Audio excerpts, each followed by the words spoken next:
আজ থেকে প্রায় 10-12 বছর আগের একটা ঘটনা তোমাদেরকে বলি। তখন আমি অ্যাম্বাসেডর মানে ট্যাক্সি চালাতাম। ভাড়া মারবো বলে স্ট্যান্ডের সামনে দাঁড়িয়ে আছি, এমন সময় 3 মাতাল এসে গাড়িতে উঠে পড়লো। উঠেই বলে, এই ড্রাইভার, আমাদের সামনে অমুক জায়গায় নামিয়ে দিস তো রে। আমি দেখলাম এই ঘটনা বেগতিক, তো গাড়িটাকে স্টার্ট করে নিয়ে 2-3 বার এক্সিলেটরে পুরা পায়ে চাপ দিয়ে ঘ্যাঁ ঘ্যাঁ করে আবার স্টার্টটা বন্ধ করে দিলাম। বন্ধ করা মাত্রই 3 মাতাল গাড়ির থেকে নেমে প্রথম মাতাল এসে সে আমার প্রায় গলা জড়িয়ে ধরে বলছে, দাদা অসংখ্য ধন্যবাদ। আর দ্বিতীয়জন পকেট হাতাতে হাতাতে 100 টাকা বার করে বললো, নাও দাদা, তোমার 100 টাকা বকশিস দিলাম।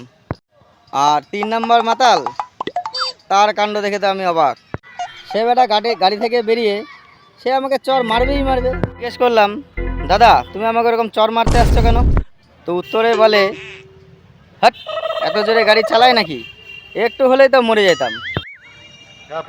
তো কি আর বলবো, বাদ বাকি রাস্তাটা হাসতে হাসতে চলে আসলাম।